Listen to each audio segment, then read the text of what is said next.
Before we start, let me just read a gospel verse, and this will be our direction for our prayer. I'll be reading from Mark 16, verse 15 to 16. It says there, "And he said to them, Go into all the world and proclaim the gospel to the whole creation. Whoever believes and is baptized will be saved, but whoever does not believe will be condemned." Siguro, ipag-pray po natin ito na tunay nga na gamitin tayo for evangelism, and then makita po natin the truth, yung reality that people need truly, na kailangan nilang manampalataya kay Kristo Jesus. Let us pray. Lord, as we are reminded of this gospel verse, we pray, Lord, na kami na inyo pong tinawag sa kaligtasan, kami na isa na kay Kristo Jesus, makita po namin ang kahalagahan, Panginoon Ama, ng aming katayuan kay Kristo, na kami ay inyong tinawag sa kaligtasan at kami ay maging kagamit-gamit, Panginoon Ama, sa inyong kaharian, na maibahagi, Panginoon Ama, ang mabuting balita. Ito man ay maging sa aming pamilya, sa aming mga kaibigan, sa aming mga kakilala, kaopisina, ka-classmate man, Panginoon Ama. We pray, Lord, na maibahagi po namin si Kristo. At tunay, Panginoon Ama, na hindi po kami mahiya, kundi makita po namin na ito po ay inyong panawagan sa aming mga mananampalataya, na amin po itong tugunan ng may pagsunod at pagdakila sa pangalan ni Kristo Jesus. Maging sa umagang ito sa aming pag-aaral sa Luke chapter 4, we pray, Lord, that you will once again open our hearts regarding, Lord God, the temptation na pinagdaanan po ng aming Panginoong Jesus, na kami, Panginoon Ama, ay matuto at makita yung kanyang halimbawa kung paano po niya, Panginoon Ama, tinalikuran ang temptasyon, naging banal para sa aming lahat upang kami ay magkaroon ng katwiran sa kanyang pangalan. So, we pray, Father, for your blessing. We pray that you will bless our time together. In Jesus' name we pray. Amen and amen. Okay? Tayo po ngayon ay actually, I didn't plan this, pero I didn't make it long yung aking preaching ngayon. So, it will be shorter, hopefully. Dahil tatapusin po natin yung temptation sa next Sunday. So, hinati ko na po siya into 3 parts. Dapat po 2 lamang. Okay? Siguro, maganda makita po natin, ano nga ba yung kahalagahan ng temptation ni Jesus Christ? Kasi story po siya, narrative po siya. And most of the time, when we read a narrative, parang storya lang at minsan nilalagpasan natin, okay, magandang bagay ito. At maraming tao, actually, ang magsasabi na maganda ang ipinakita ng ating Panginoong Jesus na paglaban, kung paano niya nilabanan ang temptasyon ni Satan. Madalas ito ay nagiging parang kwento lamang at hindi nakikita ang kalaliman ng mensahe, actually, ng Luke chapter 4 na temptation story. At madalas nababaliwala ang ginawa ni Jesus sa tagpong ito ng kanyang buhay. Siguro isipin po nating mabuti na after baptism, kasi maganda po yung chronological order po nito eh. Ano sa tingin ninyo ang magandang ginawa sana ni Jesus after baptism? Okay, sasabihin siguro ng iba, magpagaling na may sakit. Ganda yon, para ipakita na ito na yung Messiah, dahil ito po yung mga evidences ng Messiah darating, o magturo ng salita ng Diyos kaagad, o kalabanin ang mga maling katuruan o legalism ng mga Pharisees nung panahon na yon. O mainly siguro, baka isipin ng iba, kung siguro after baptism, kung nilabanan niya kagad yung Rome na namumuno at nag-aalipin sa kanila ng mga panahon na yon. Kasi yun yung thinking na maraming Hudyo at that time. We are under slavery, although yung iba hindi niya isip yun, under slavery sila ng Rome, at alam nila na may darating na Messiah na mag-aalis sa kanilang slavery. Yun yung kanilang inaantay, pero hindi yun. But slavery to sin, yung pagdating ng ating Panginoon. Pero ang unang ginawa, makikita natin after baptism, ay dumaan kagad si Jesus sa temptation. At mahalaga na makita natin na ito yung start ng kanyang ministry. Bilang Diyos na bumaba sa lupa at naging tao ang tuon ni Jesus, ay nais niyang makita natin ay itama ang naging ugat ng kasalanan at ito ay ang pagwagian ang temptasyon ng kaaway. Kasi paano ba nagkasala ang tao? Mainly because of the temptation of Satan. Diba? Nung serpent, nung sa Genesis chapter 3, nagsimula ang lahat ng problema nating lahat sa Genesis chapter 3 dahil hindi na pagwagian ni Adan o ni Adam ang temptation. Ngayon dito, nung bumaba si Jesus Christ, at the start of His ministry, ipinakita niya, babaliktarin ko ngayon yung ginawa ni Adam at aayusin ko ito para ang tao magkaroon ng pag-asa. At mapagwagayan natin din ang temptasyon dahil lahat pa rin tayo ay dumadaan sa temptasyon. At makita din na Satan na hindi, andito na yung Messiah. This is your end. Maganda ang sinabi actually ni Paul sa Romans chapter 5. At maybe kung may oras kayo mamaya after service o before kayo matulog mamayang gabi, inyong basahin po yung Romans chapter 5. At makikita ninyo doon ang connection ni Adam na first man at ang last man na si Jesus. Maganda po ito na makita natin before we study.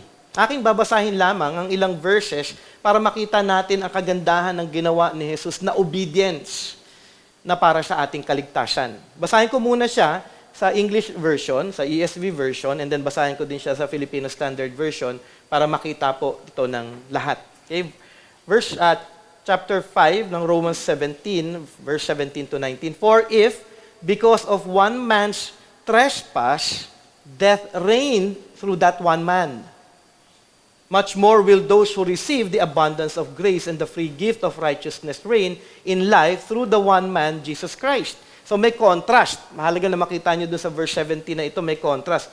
Death reigned through that one man kay Adam, and then blessing daw, righteousness in the one man kay Jesus Christ. So may contrast kagad na ipinapakita dito si Paul between yung connection ni Adam tsaka ni Jesus Christ. And then verse 18, therefore, as one trespass led to condemnation for all men, so one act of righteousness leads to justification and life for all men. For as by the one man's disobedience, the many were made sinners, so by the one man's obedience, the many will be made righteous.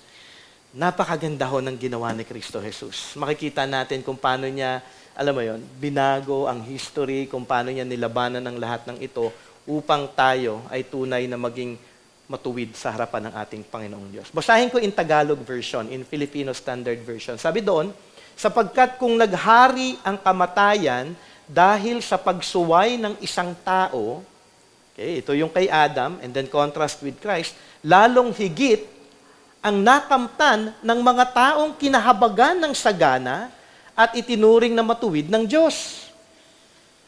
Maghahari sila sa buhay sa pamamagitan ng isang tao, si Jesucristo.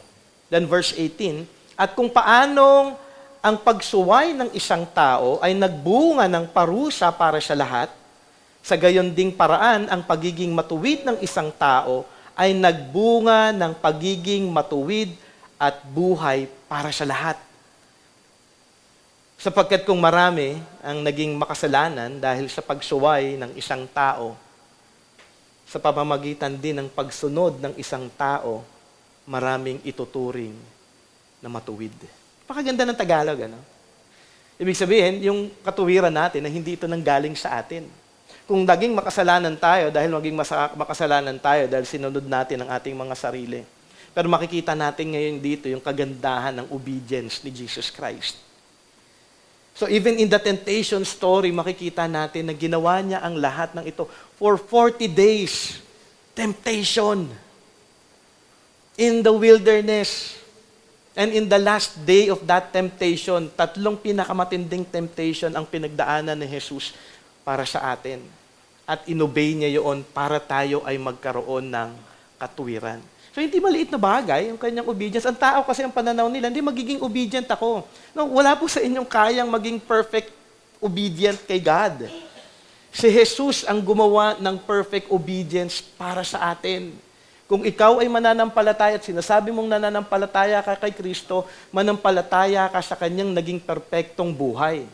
At kung ikaw ay nanampalataya sa kanyang perpektong obedience, ikaw ngayon ay magiging, sabi nga, ituturing na matuwid. Not because of our obedience. Wala po kasi tayo nun eh. Dahil napaka-disobedient po nating lahat. Kaya naman sa simula pa lamang makikita na natin ang kagandahan ng kanyang pagliligtas para sa ating lahat. Kung saan nagkulang at hindi nakasunod si Adan, tinupad kaagad ni Jesus ang pagsunod sa kalooban ng Diyos upang kung sino man ang mananampalataya kay Jesus sa kanyang buhay na matuwid, ay ituturing din ng Diyos na matuwid sa kanyang harapan. Hindi tayo naging matuwid on our own. naging matuwid po tayo dahil kay Kristo Jesus. Ang pagsunod ni Jesus ay nagbunga ng katuwiran para sa ating mga makasalanan. Hindi tayo naging matuwid, kundi si Jesus ang tunay na naging matuwid para sa ating lahat. At makikita natin ang kanyang ginawa para sa ating katwiran at para sa ating kaligtasan. Pinagdaanan niya ito. Hindi lang ito doon sa 40 days of temptation, dahil after noon, natingin niyo si Satan tumigil kay Jesus Christ for 3 years of ministry. Hindi po. Satan was always there. Hindi niya yan for sure tinantanan si Jesus Christ. Pero ipinakita lang sa atin yung at least may glimpse tayo na makita natin na ito yung pinagdaanan ng ating Panginoong Jesus, pero napagwagian niya ang lahat ng ito. Hindi lamang si Jesus namatay para sa ating mga kasalanan at napakahalaga nun. Si Jesus din ay naging matuwid, perpektong sumunod sa kautusan at kalooban ng Diyos. Ang Luke 4 temptation ay mahalaga. Hindi ito isang kwento lamang. Ito ay pagtupad ni Jesus ng kaligtasan para sa ating mga kasalanan. Ito po ay mahalaga para sa ating kaligtasan. So kung tingin nyo mabuti kayo, at sa tingin nyo yung kabutihan nyo ang magdadala sa inyo sa langit, you are going to hell. Parang ganun lamang yun. Kasi wala pong matuwid sa atin ni isa. Ang pag-asa para sa atin na tayo, yung ginawa ni Jesus, na maging isa na kay Jesus at ang banal na Espiritu ay nasa atin na ating pwede na rin pagwagian. Kung ano yung ginawa ni Jesus doon sa temptation dito sa story, pwede natin magawa ito dahil kay Kristo. Pwede nating mapaglabanan na ngayon, mapagwagian ang kasalanan, ang temptasyon, dahil sa tulong din ng banal na Espiritu. Kung tayo lamang din ay tunay na magpapasakop, magtitiwala at susunod sa ating Panginoong Jesus. Basahin lamang po natin muli yung ating passage in Luke chapter 4, verse 1 to 13. And Jesus, full of the Holy Spirit, returned from the Jordan and was led by the Spirit in the wilderness for 40 days, being tempted by the devil. And he ate nothing during those days. And when they were ended, he was hungry. The devil said to him, "If you are the Son of Man, command this stone to become bread." And Jesus answered him, "It is written, man shall not live by bread alone." And the devil took him up and showed him all the kingdoms of the world in a moment of time, and said to him, "To you I will give all this authority and their glory, for it has been delivered to me, and I give it to whom I will. If you then will worship me, it will all be yours." And Jesus answered him, "It is written, you shall worship the Lord your God, and him only shall you serve."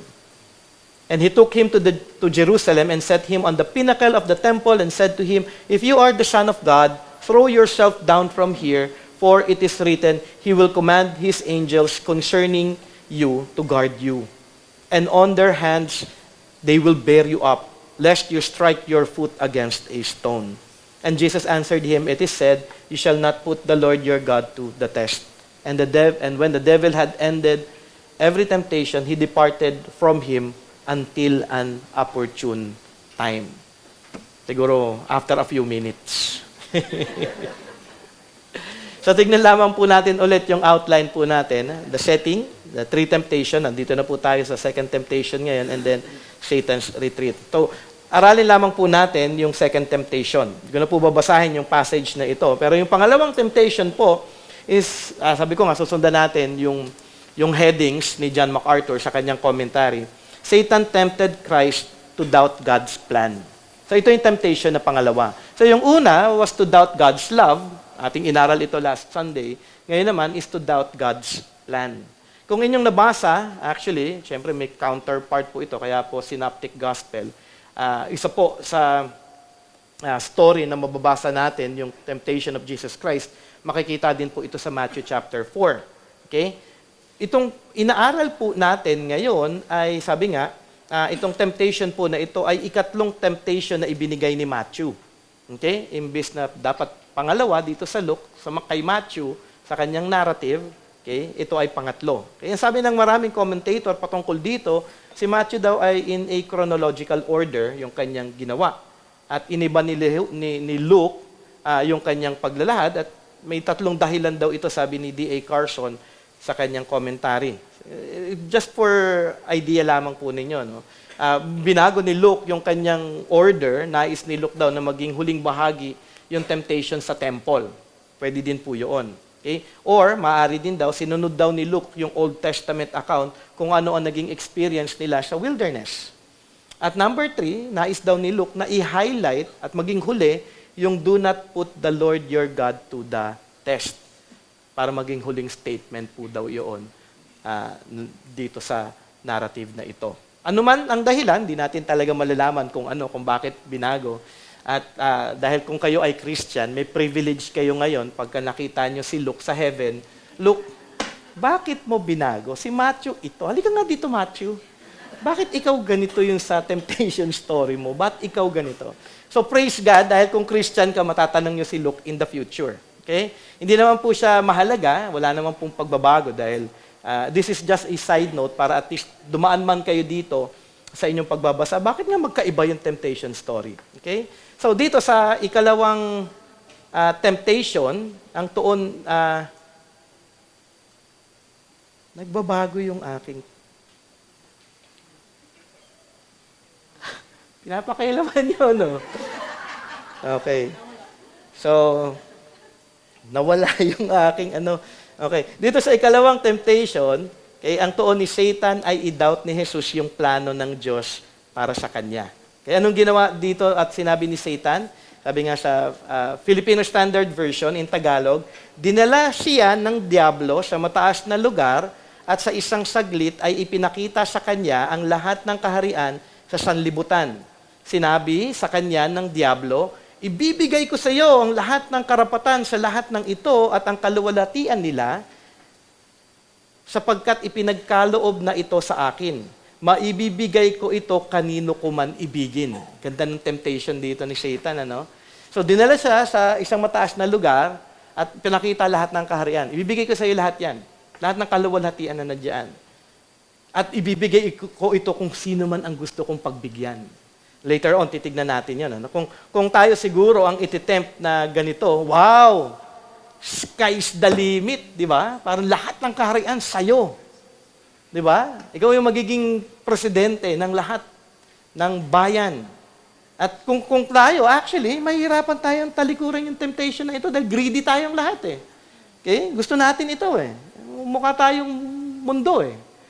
Pero unawain natin ang sinabi dito ni Satan.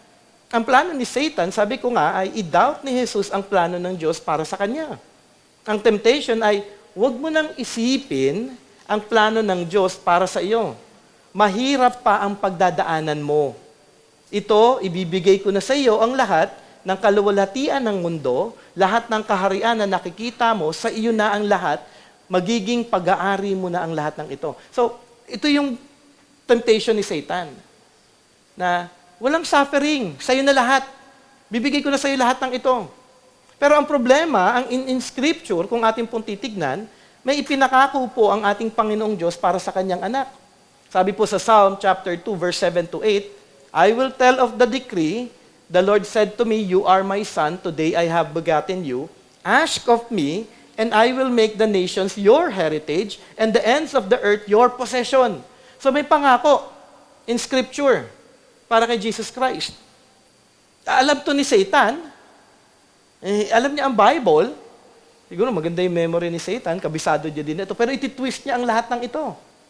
Even in Daniel chapter 7, verse 13 to 14, sinabi din po ito doon, sabi doon, I saw in the night visions, and behold, with the clouds of heaven, there come one like a son of man, and he came to the Ancient of Days, and was presented before him.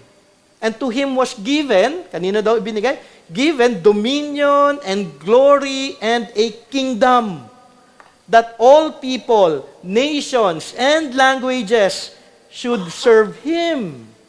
His dominion is an everlasting dominion, which shall not pass away, and his kingdom one that shall not be destroyed. Pangako po ito para kay Jesus Christ. Ibibigay kong lahat, and he will be. And the people will serve Him. At mahalaga na maunawaan po natin ang temptation na ito na may pinangako na ang Diyos sa Kanya na ibibigay ng Diyos ang lahat ng ito kay Jesus. Ayun naman pala eh. hindi talaga matetempt si Jesus Christ. Pero ito po yung problema. Sa paanong paraan? Paanong paraan matatanggap ni Jesus ang lahat ng pangako ng Diyos Ama sa Kanya? Ang paraan na nais ng Diyos ay sa pamamagitan ng krus ng Kalbaryo. Apart from the cross, wala. So, syempre, si Jesus Christ, from eternity past, alam niya na yung plano ng Panginoon. Alam ni Jesus na siya ay dadaan sa suffering at siya ay mamamatay para sa ating mga makasalanan. At sa lahat ng ito, kanyang matatanggap ang kingdom na ipinangako ng Diyos sa kanya. Yun yung temptation. Narito si Satan may offer na kung ano ibibigay ng Diyos Ama sa iyo, kaya ko rin.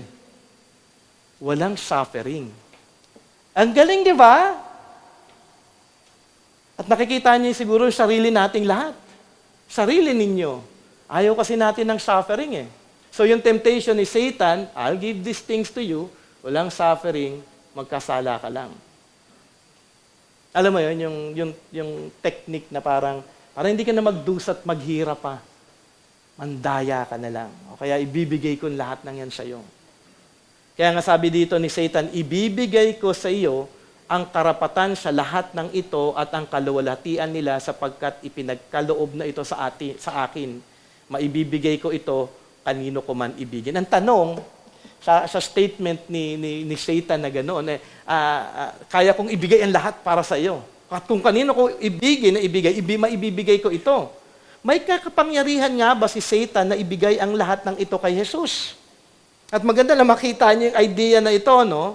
Okay? Alam natin na si Satan ay father of lies.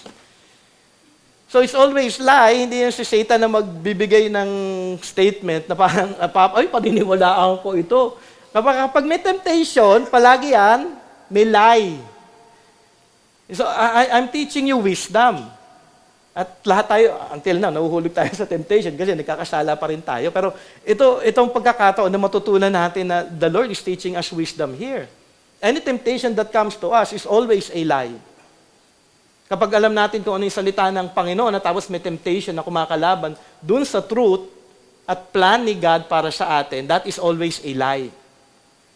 Okay? Mahalaga po yun.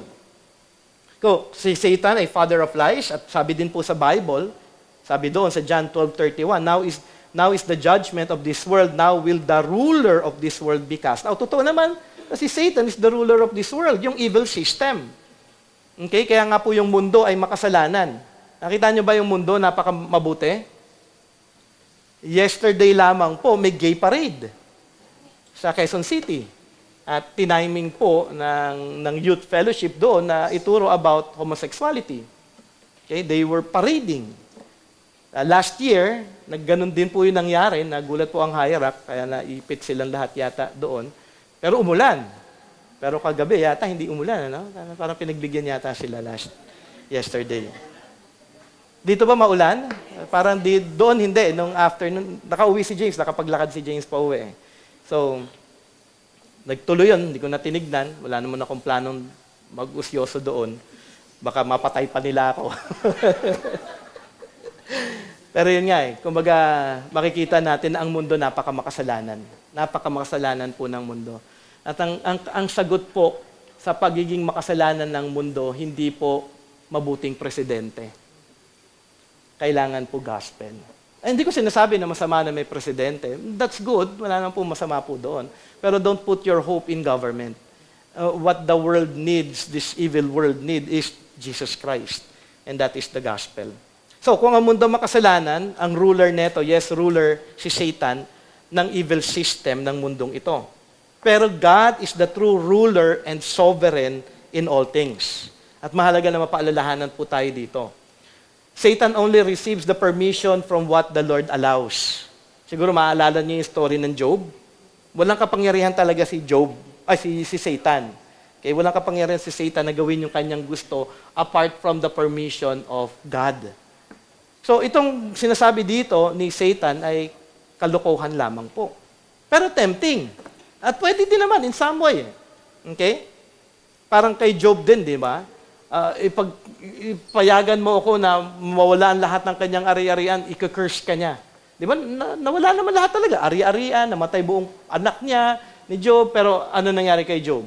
Hindi siya nagkasala at patuloy lamang siya nagpuri sa Panginoon. Pwede din naman talaga na mangyari ito.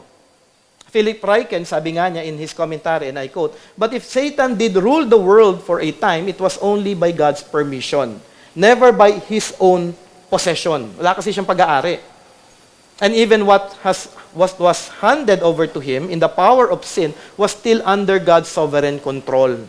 So Satan was telling Jesus a half-truth at most. He was posing as the ultimate power broker, but he was offering more than he had the right to give. Masyadong binibigay niya sobra-sobra na wala naman siyang karapatan na ibigay ang lahat ng ito. Kaya nga, di ba sabi nga, if it is too good to be true, it's too good to be true. Diba? Kaya huwag kayong magpapaloko. Malinaw po yun. Magandang natutunan ko yung kay Matthew Cook nung sa about finances. Kapag may offering sa finances na ano daw, it's too good to be true, it's too good to be true. Huwag kang pumasok sa bagay na yon. At marami na ako nabalitaan na ganong bagay. Okay? At lahat tayo ay nahulog na sa style na ito ng kaaway. Alam mo yun yung parang ang ganda ng temptation sa atin. May offer na maganda, pero ito ay kasinungalingan lamang. Ang ganda ng temptation, pero kasinungalingan lang lamang lahat yan. So ang temptation na ibibigay ni Satan, ang lahat without suffering, without death, sa iyo na ang lahat, talikuran mo lang ang plano at kalooban ng Diyos para sa iyo. Yun yung kanyang offer. Do not follow God's plan. Pero syempre, anong catch? Okay? Magiging kay Jesus ang lahat, pero anong kapalit? Sabi nga sa Filipino Standard Version, kaya't kung sasambahin mo ako, ayun na yung catch. Magiging iyo na ang lahat ng ito. In ESV, if you then will worship me, it will all be yours. At ito ang tunay na tuon ni Satan sa kanyang temptasyon. Ang sundin siya at sambahin. Ganon din po ngayon, until now. Di ba? For us to serve Him, rather than for us to serve God and follow God's plan for us. Kaya naman ito din ang naging dahilan, actually, kung ating titignan yung life ni Satan, siya po ang pinakamagandang anghel. Paano siya bumagsak? Because of his pride, dahil gusto niya maging Diyos. Kasi gusto niya siya i-worship Gusto niyang labanan ang pagiging Diyos ng ating Diyos. Makikita natin ito sa Isaiah 14:13-14. Hindi ko na po babasahin yon. Pero ito pa rin po ang tuon ni Satan hanggang ngayon. In truth, para sa atin, ang ganda ng presentation ni Satan. Parang may PowerPoint ang dating. Tignan niyo po, sabi po sa verse 5, "The devil took him up and showed him all the kingdoms of the world in a moment of time." Di ba parang may PowerPoint? Pinakita niya lahat ng kaharian. Hindi mo naman lahat makikita lahat ng kaharian. Hindi natin ma-explain kung paano nakita yon Pero siguro, Jesus siya, at the same time, si Satan siya, siguro nagkaroon ng opportunity. Maganda nga yung word dito kingdoms of the world in a moment of time. Hirap i-explain. Wala pong nag-explain din po na ito sa mga nabasa ko din. Pero nga, kung ating po makikita, ang temptation po na ito ay talagang kabigha-bighani. Hindi po magiging temptation kung hindi po siya kaaya-aya. Di ba? Kung hindi kaaya-aya, di walang matitempt. Okay? In every temptation, inyong tatandaan, ito ay may magandang palaging presentasyon sa inyong lahat. Sa isip man nyo ito, papasok ito sa isip, in temptation Ay, hindi, ganyan, maganda yan. Huwag kang pumasok. Ay, yan, mag-isip ka ng masama. Kasi nag-isip din siya ng masama sa'yo dati. Di ba? Tama lang, nagumanti ka. Yun yung presentation sa isip natin Okay? Maaring sa isip At ano yan, magiring yan palagi sa isip mo. Paulit-ulit yan sa isip mo. Okay? Maaring ipapakita sa iyo yung temptation na ito sa internet. Wala ka namang kaplano-planong bilhin ito. Wala ka nang pera. Tapos lalabas pa sa internet yung mga bagay na, alam mo, yung tempting na bumili. Nabilin mo ito. Okay? Pwedeng sa Facebook, sa commercial, sa Shopee. Tingin ng tingin sa Shopee, naubos na nga yung sweldo, nasa Shopee pa rin. O Lazada. Tapos mapapansin ninyo, pag nag-Facebook kayo, kung ano yung tinignan nyo sa Shopee o Lazada, nandun din. Hindi kaya si Satan yon?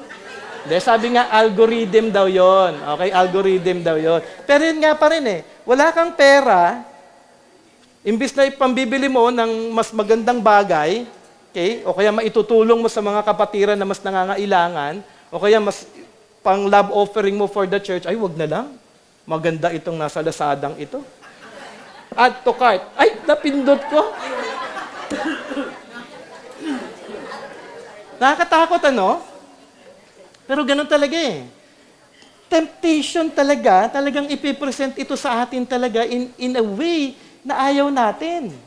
And ako, si Dal siguro natatawa na lang sa akin. Talagang ako din tempted in many ways sa maraming bagay. Nakwento ko nga sa mga kalalakihan na kasama ko dito. Meron akong isang gustong sapatos. Mahilig ko sa sapatos. Palagi siyang lumalabas.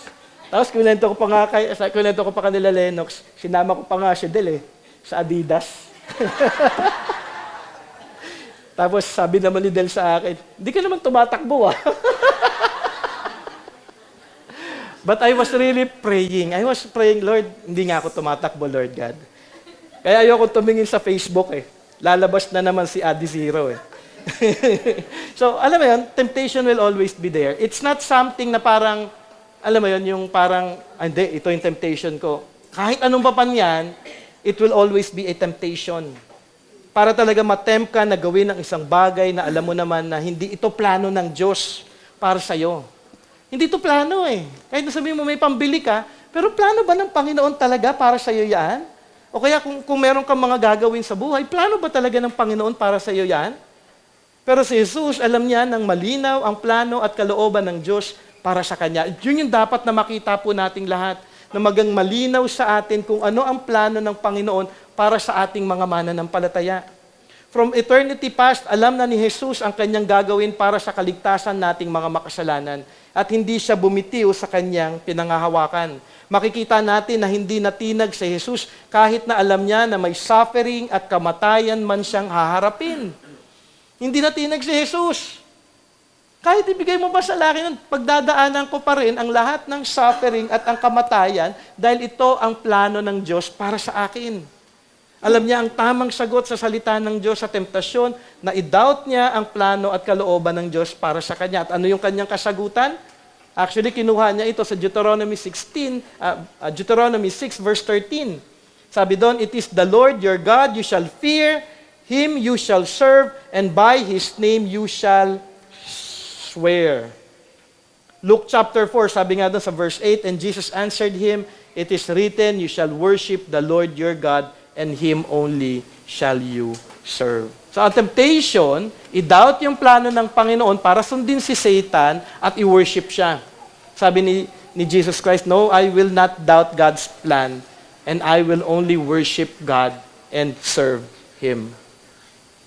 Another passage na nabasa ko na malapit din sa passage na ito, na mahalaga din natin mabanggit at mapaalalahanan tayo, Deuteronomy 13 verse 4. "You shall walk after the Lord your God and fear Him and keep His commandments and obey His voice, and you shall serve Him and hold fast to Him." Kung ikaw ay isang Christian, ito yung dapat nating pinangahawakan. To walk after the Lord your God, to fear Him, to keep His commandments, obey His voice, and serve Him and hold fast to God. Yan yung goal natin. Hindi ang ibang sundin natin, hindi si Satan yung sundin natin, hindi sundin yung ating mga sarili, hindi yung sundin kung ano yung kagustuhan ng mundo, kung hindi tayo lamang ay patuloy na sumunod at lumakad sa ating Panginoong Diyos. Mahalaga na inyong makita ang malinaw na panawagan ng ating Panginoon Diyos para sa ating lahat. At malinaw din ito kay Jesus. At alam ni Jesus ang salita ng Diyos. Kaya nga importante ang Bible reading Ano bang goal ni God para sa akin dito? Ano bang plano ni God para sa akin dito? Nakasulat po yan lahat sa salita ng Panginoon. Kaya nga ito, si Jesus, pinanghawakan niya ang kanyang salita, ang katotohanan, at hindi po siya nagpadala sa temptation ni Satan. Sabi nga ni John MacArthur, and I quote, "Jesus refused to step outside of God's plan. There would be no deal with the devil, no shortcut to glory. He would follow His Father's plan, whatever the cost to Him." In the end of Jesus' suffering and death, ano ang hinayag ni Jesus sa kanya? Sa kanilang lahat. O sa atin. After ng suffering and death and resurrection niya, Matthew 28, verse 16 to 18, now the 11 disciples went to Galilee, to the mountain to which Jesus had directed them. And when they saw him, they worshipped him. But some doubted. And Jesus came and said to them, ano yung sabi dito ni Jesus Christ? All authority in heaven and on earth has been given to him. Binigay ng Panginoon ng lahat. Lahat ng ipinangako na binasa natin sa Psalm 2, sa Daniel 13, ibinigay ito ngayon kay Kristo Jesus. Though not tinempt siya na ibibigay ko ang lahat without suffering, pero because Christ submitted, tinupad din ng ating Panginoon out of His faithfulness sa kanyang pangako, natanggap din to ng ating Panginoong Jesus. Ganon din po dapat tayo. Kung ano yung pangako ng Panginoon sa atin tong matatanggap, kailangan lang atin siyang sundin. In application, dito po ako magbibigay ng panandaliang oras. Okay, siguro malinaw na ngayon sa atin lahat kung ano ang ikalawang temptation, ano ang tuon ni Satan, at that is to doubt God's plan para sa atin. At bilang mga mananampalataya, bilang Christian, may itinakda na ang ating Diyos para sa ating lahat. At ang lahat ng ito ay nakasulat sa kanyang salita. Alam natin na ang ating tanging dapat na sambahin at paglingkuran ay ang ating Panginoong Diyos lamang. Ibig sabihin, if we submit to the devil's temptation, we are falling to his plan to serve him and worship him. Gusto niyo po ba yun? Di ba, ayaw natin po yan. We don't want to be deceived. Siyempre, isipin nyo, hindi ko naman siya wino-worship. Ito ay maaaring totoo, pero you are serving Him. Hindi mo siya wino-worship, pero yung pagsuserve sa Kanya, dahil pagpapasakop mo doon sa temptation, sa pagkakahulog mo sa kasalanan, you are serving Him, not God. You are obeying Satan, rather than serving and obeying God. In the end, ito po ay pagpapasakop sa kalooban ni Satan, at bahagi na rin, in some way, you are also worshiping Him. I pray na ang ating pag-aaral ngayong araw na ito will make you wise. Kasi yung mga passage po na ito ay pagtuturo sa atin upang, magkaroon tayo ng tamang biblical thinking, biblical perspective sa mga bagay na ating pinagdaraanan sa bawat araw. At ayaw na ayaw ni Satan na malaman ninyo ito. Kaya nga, I don't want to pass by itong teaching po na ito dahil lahat po tayo, mamaya pa lamang, ay tempted na kayo. At lahat tayo dumadaan sa temptation. At sana wag hatid ito ng tunay na wisdom sa inyong lahat. Isang paraan ng temptation ay ang ating i-question ang plano at kalooban ng Diyos para sa atin. Ano bang plano sa akin ni God? Andito ako ngayon tempted, pero ano yung plano ni God? Dapat ganun po dapat tayo mag-isip. At hindi po dapat tayo lilihis dun sa plano at kalooban ng Panginoon. Siguro bibigay po ako ng example, siguro bigyan ko muna yung para sa mga kabataan natin na naririto, para sa mga estudyante. Ano ang plano ng Diyos para sa mga estudyante? Mag-TikTok. Okay. Ang plano ng Diyos para sa mga estudyante ay mag-aral ng mabuti, tapusin ang pag-aaral, maging mabuting example kung ikaw ay Christian na estudyante, okay? Maging mabuting mag-aaral, sumusunod sa teacher, hindi kumakalaban sa teacher, okay? At ginagawa ang assignment at requirements on time. Parang, hindi pwede yan, Brother Jay. Yun yung plano ni God. Tama naman, di ba? Kasi kapag hindi mo ginawa yung assignment mo on time, anong tawag doon? Anong sin yun? Laziness. Laziness. So that's sin. That's not God's plan para sa isang estudyante. Okay? So ano ang temptation ng marami ng mga estudyante? Maging tamad. Okay? Huwag gumawa ng assignment kasi masarap maglaro ng games o mag-Facebook, mag-scroll to death sa internet. Mas madali mangopya ng assignment kaysa, pag-aralan pa yung subject na ito. Matalino naman yung valedictorian namin, tsaka ka-close ko siya. Ganyan yung mga ka-classmate namin, ha? Ako din, ganun din yung ginagawa ko noon. Okay? O kaya, anong plano ng Diyos? Meron ako nakausap during conference. Tinanong si James, may girlfriend na ba yung anak mo? Sabi ko, ay, wala pa ho. Hindi ho yung plano ng Panginoon para sa anak ko bilang isang estudyante. Kung ikaw ay estudyante, hindi plano ng Panginoon sa iyo na magkaroon ng relationship. Kasi ang plano mo, mag-aral. tapusin. And relationship is just a, hindrance para Tsaka, hindi ka pa mag-aasawa eh. Ba't ka magbo-boyfriend, girlfriend? Eh, wala ka pang capacity to have a family. Unless may plano ka ng, may trabaho ka na, kaya mo, which is impossible. Ito ika-clarify ko, no? In US context, okay lang sa kanila college, may girlfriend, boyfriend na. Okay? Sa kanila. That's their culture. Yun yung culture nila. Kaya marami sa kanilang, hindi lahat, dahil may mga Christian school, may mga Christian talaga na college students talaga na Christian talaga na mapagkakatiwalaan sa mundo natin at sa bansa natin, hindi. Dahil delikado po sa ating sitwasyon at iba po yung ating kultura.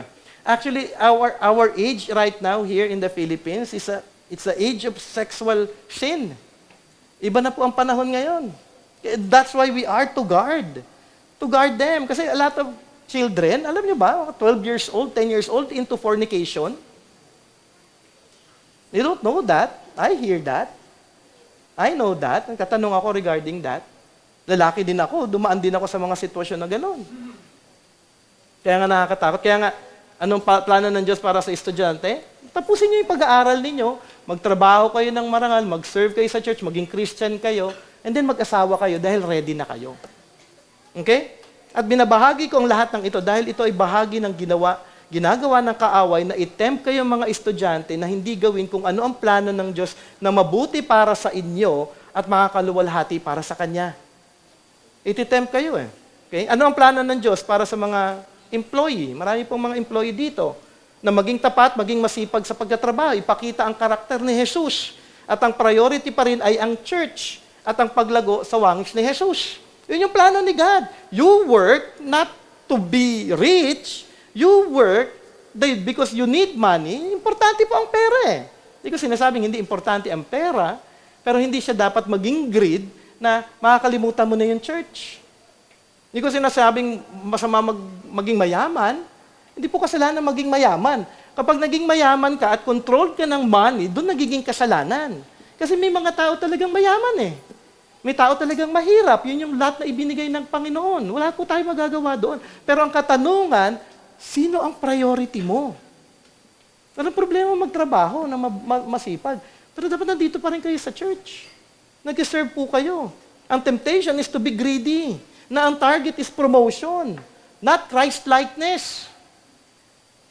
Okay? Ang temptation is to please the boss rather than to please God. Mas importante ang work kaysa church. Magtrabaho ka to the max.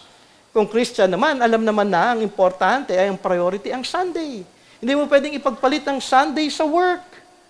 Dapat nandito ka kapag Sunday dahil ang plan ni God for you is to be here on a Sunday to worship God, to fellowship with the believers, and to learn from God's Word and to grow in Christ-likeness. And you will be tempted. Alam mo, itong sweldo ko sa'yo. Wala ka lang Sunday. Ay, oo nga. Sige po, boss, okay na yan. Manunood na lang ako ng buti na lang. Nag-record pa rin ng BSL hanggang ngayon. Tanggalin ko kaya yung recording, ano? De joke lang. Joke lamang po yun. Kasi nakaka-reach out po tayo sa ibang mga tao eh. Okay? I was shared nga, ito gusto ko na makita sa inyo, no? Yung isang taga-higher up, yung mga employee niya sa kanyang business, dahil mga Tagalog, palagi niya sabi, Brother Jay, thank you kasi every week, yung Sunday service mo, ipinapanood ko sa kanila. So that they may hear the gospel. At maganda po yun, kaya hindi ko tinatanggal yung recording po natin. Kasi it reach out other people. Ano ang plano ng Diyos para sa mag-asawa? Ang gawin ng kalooban ng Diyos na magtulungan para lumago kay Jesus. Ay, ganun ba yung pag-aasawa?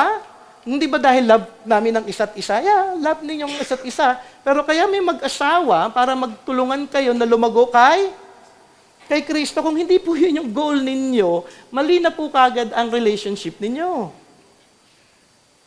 And that is to grow in Christ-likeness. Para magtulungan kayo. To have someone to help you to grow in Christ. At syempre, gawin yung Ephesians chapter 5 command. Ano ang temptation sa mag-asawa? To be selfish, not to submit. Okay, maging priority ay ang kumita din, gawin kung ano yung gusto ng bawat isa. Anong plano ng Diyos para sa isang single?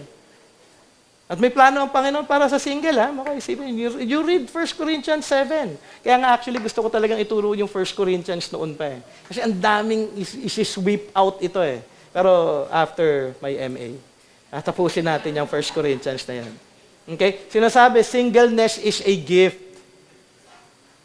So kung single ka, it's a gift. You have to accept that gift. Ayoko nga, Brother Jay! Hindi, paano kung plano nga ni God sa'yo, maging single ka eh. Then accept it. Hindi mo pa naman alam talaga eh. Malay mo, pagka 69 ka na, doon ka makapag-asawa. Diba? Kaya, sobra kayo. Eh kung at the age of 69, ibinigay talaga Christian husband o Christian wife. Diba? Age that. Ano nga, you have to really wait. Hindi ko sinasabing single ka ngayon. But kung single ka ngayon, then enjoy the singleness of life. Ang sabi sa Bible, at mahalaga na makita ninyo yun, sabi nga, it's not only a gift, it spares you from many troubles. Ang single. And that's true. Hindi ko sinasabing pangit may asawa, pero yung may family, magulo talaga. Alam mo yun? Ako na nga alam, magulo na nga ako sa buhay ko eh. Asama mo pa ako, di ba you married a sinner? Hindi lalo magulo. Tapos nagkaroon ka pa ng anak na sinner, di mas magulo. Kaya nga it spares you a lot of trouble. Tanungin niyo yung mga single siguro natin dito sa church.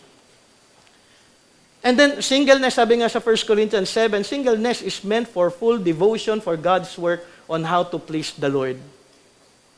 Kasi magiging focus ng isang single, at dapat ito yung, kung single ka, hindi mo dapat iisipin, dapat magkaasawa ko, dapat magkaasawa ko, dapat magkaasawa ko, dapat magkaasawa. Hindi ganun dapat iniisip ng isang single. Ang sabi sa 1 Corinthians 7, how can I please the Lord? How can I please the Lord? How can I please the Lord? How can I serve the Lord more? That is the plan of God for singles. And then, si Satan andyan, ititempt kayo, hindi magandang maging single. Ang sweet-sweet nila, oh. Ang sweet-sweet lang yan, pero sa bahay yan, nagsasabulutan yan. Be very careful. God has a plan. Okay? Last, ano ang plano? Okay? Actually, ano ba yung temptation sa mga single? Mag-self-pity, nakawawa naman ako, wala akong asawa, to work more rather than to serve more in the Lord, for the Lord. Di ba? I'll work myself to death dahil daw nagkaroon ng asawa. Magpapayaman ako. Sa sobrang yaman mo, hindi ka naman niligawan, yaman-yaman naman yan. O kaya, magkaroon ng relationship kahit hindi Christian, by hook or by crook, kung sinong unang papasok sa pintuan na yan, asawa ko na yan.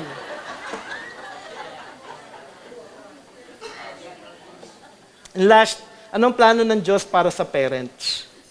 And that is to bring their children in the instruction of the Lord. Ano ang temptation? Diba? Ay, nakakatamad mag-parenting. Bahala na si Pastor Jay dyan. Nasa church naman. Ay, hindi ko na ididisiplina. Susumbong ko na lang yan doon sa youth pastor namin. O kaya, magkatrabaho ko para makapag-aral yung anak ko sa magandang school.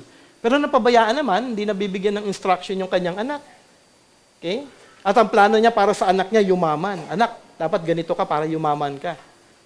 Ganun ang, di ba, ngayon, ano mga pinabahay ng world, na parents ng mundo sa kanilang anak? Ito ang kunin mo, gawin mo ito, para yumaman ka. Ang punto palagi yumaman. Nakakalungkot po ang mundo. Yun po yung temptation. Ang goal natin is to bring our children to know Christ at the earliest possible age nila to come to faith. Ito ay ilan lamang sa mga halimbawa ng ikalawang temptation. So, sana maging picture niyo palagi, may plano si God. Si Satan gusto niyang i-doubt natin yung plano niya at hindi sundin. May plano ang Diyos at sisirain ito ng kaaway sa pamamagitan ng kanyang panlilinlang na sundin mo siya kaysa magtiwala sa magandang plano ng Diyos para sa atin. I pray na sama-sama tayong lumago sa salita ng Diyos at ipaalala natin sa ating mga sarili ang magandang plano niya sa atin. Pag-pray po natin yun lahat. Tayo po, kasama po ako doon. Let's pray together about it. At ito ay ang mamuhay na nagtitiwala palagi sa Diyos, nagdidepende at sumusunod sa kanyang kalooban, namumuhay hindi para sa sarili, kundi para sa kaluwalhatian at kapurihan ng kanyang pangalan. Ito ang goal natin, to worship God to the max, to glorify God in everything that we do. Anuman ang sisira at maglalayo sa atin sa tuon at kalooban ng Diyos ay palaging mula sa kaaway at huwag po tayong magpalinlang. Do not be deceived. Sabi nga ni Jesus, it is written, you shall worship the Lord your God and only Him and Him only shall you serve. In conclusion, dalawang temptation na yung ating naaral. Unang temptation, Satan tempted Christ to doubt God's love. Ito ay temptation na hindi natin pagtiwalaan ang pag-ibig ng Diyos sa atin. Kaya ang temptation ay gumawa tayo ng paraan kasi parang walang pagkilos ang Diyos at walang care siya sa atin. Pero ang paraan ay hindi ayon sa kanyang kalooban. Ang nais ng Diyos para sa atin sa oras ng temptation na ito ay magtiwala sa Diyos, panghawakan natin ang kanyang plano at karakter na hindi siya nagbabago, na mahal ka niya at hindi ka niya pababayaan kailanman. Anong sagot ni Jesus sa temptation na yun? Kay Satan, Deuteronomy 8:3, man does not live by bread alone, but man lives by every word that comes from the mouth of the Lord. Then we are to submit to God. And this morning, we studied the second temptation. Satan tempted Christ to doubt God's plan. Sa ating pag-aaral kanina, tayo ay lilinlangin ng kaaway na i-question ang plano at kalooban ng Diyos para sa atin upang ating sundin ang kaaway, sambahin siya at talikuran ang magandang plano ng Diyos para sa atin at para sa kaluwalhatian ng kanyang pangalan. Anong sagot ni Jesus? And Jesus answered him, it is written, you shall worship the Lord your God and Him only shall you serve. Let us then worship God and serve Him only. Let us pray. Lord, once again, thank you for the time that you have allowed us to study your word. And help us, O God, by your grace and by your strength to turn away, Lord God, from any temptation that will doubt, Lord God, that will give us doubt, Panginoon Ama, sa inyong plano para sa amin. But Lord, help us to focus on your will and help us to focus, Lord God, sa nais po ninyo na aming gawin. Mawa hindi po kami mapagwagian ng kaaway, kung hindi mapagwagayan namin palagi ang kaaway ng iyong mga pangako ng inyong salita. Thank you, Lord God, for teaching us and for allowing us, Lord God, to understand fully this passage. In Jesus' name we pray. Amen and amen. Good morning.